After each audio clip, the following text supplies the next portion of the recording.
Assalamualaikum, apa kabar semuanya? Kembali lagi bersama kita di channel Pelita Malam. Sebelumnya jangan lupa subscribe, like, dan share untuk membantu kita berkembang lebih jauh. Oke guys, langsung ke cerita. Nah, cerita kali ini adalah melanjutkan kisah Pati Jiwo part 6. Malam itu, Sutoyo terbangun lebih dini dari biasanya. Sengaja mendahului Lastri yang bangun sebelum azan subuh berkumandang.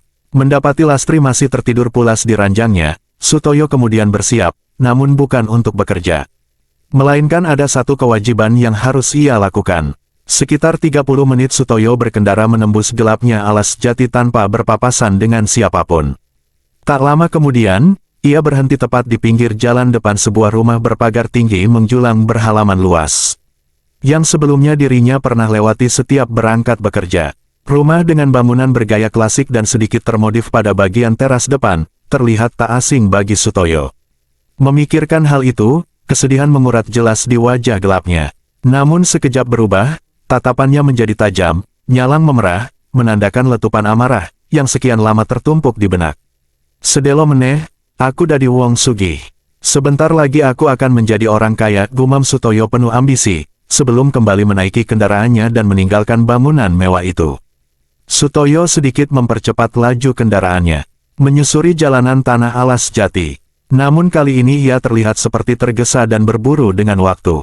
Hingga tak berapa lama, akhirnya Sutoyo sampai di tempat yang ia tuju. Tempat di mana bakal mengawali dari rangkaian kengerian dan kesadisan yang terlahir dari ambisinya sendiri untuk menjadi orang kaya, yang sebelumnya dirinya belum ketahui, jika ia akan kehilangan anak dan istrinya. Ia terus mengayunkan kakinya menuju halaman belakang. Melewati sisi kiri rumah, yang berbatas dengan jalan lain. Sutoyo baru menghentikan langkah, ketika kakinya tepat berdiri di ambang pintu. Ia tahu dan sangat hafal, jika hanya pintu belakang yang langsung menuju ruangan itu. Hening dan gelap, suasana di dalam rumah yang Sutoyo pernah masuki sebelumnya. Kesan seram dalam rumah itu sangat kentara di waktu malam tanpa penerangan.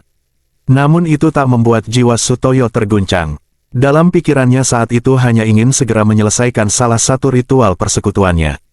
Agar dirinya bisa segera menjadi orang kaya. Di tempat itu, Sutoyo mulai mengeluarkan bungkusan yang ia bawa sedari rumah.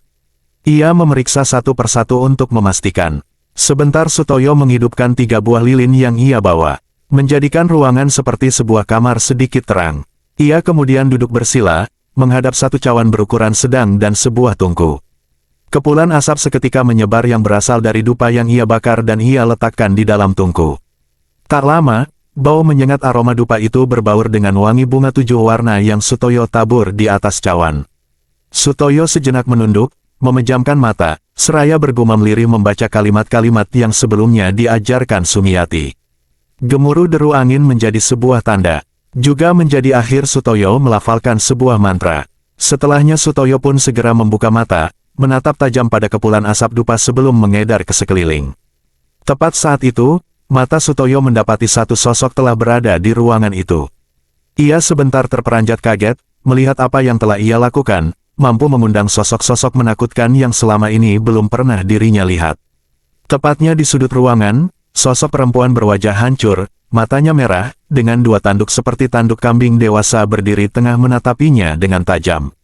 Perasaan ngeri itu bukan karena Sutoyo takut dengan bentuknya, melainkan dengan wajahnya yang sepertinya tak asing dan sangat dirinya kenal.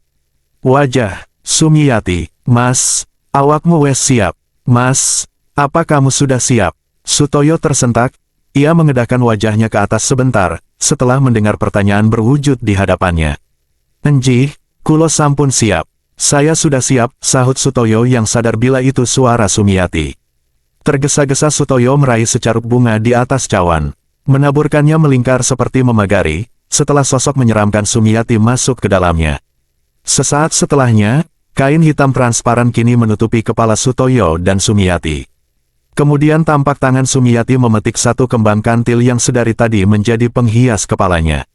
Menyuapkan ke dalam mulut Sutoyo dan mengunyahnya. Sebentar kembali ia memejamkan matanya dan tak lama kunyahan itu tersembur dari mulutnya. Hal itu langsung membuat suasana lagi-lagi bergemuruh. Memunculkan hawa panas serta aroma prengus menyengat, menyambut kemunculan dari sesosok wanita bergaun hitam lusuh.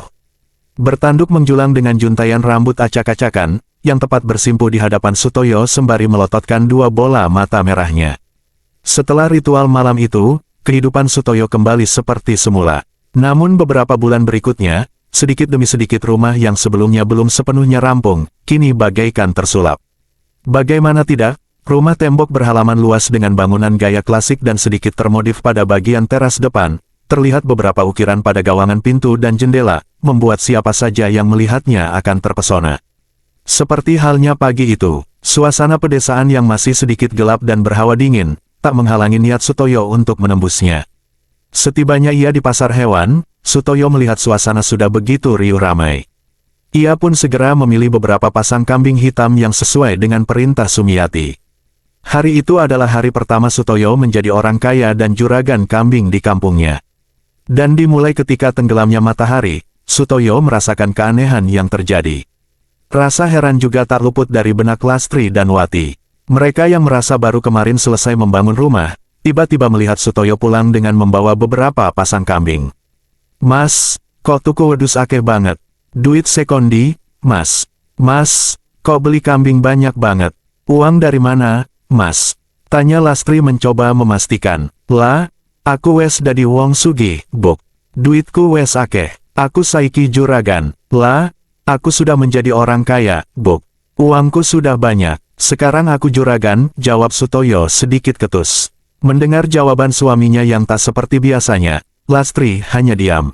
Ia memang merasa betul, bila akhir-akhir ini mendapati perubahan yang sangat kentara pada diri suaminya.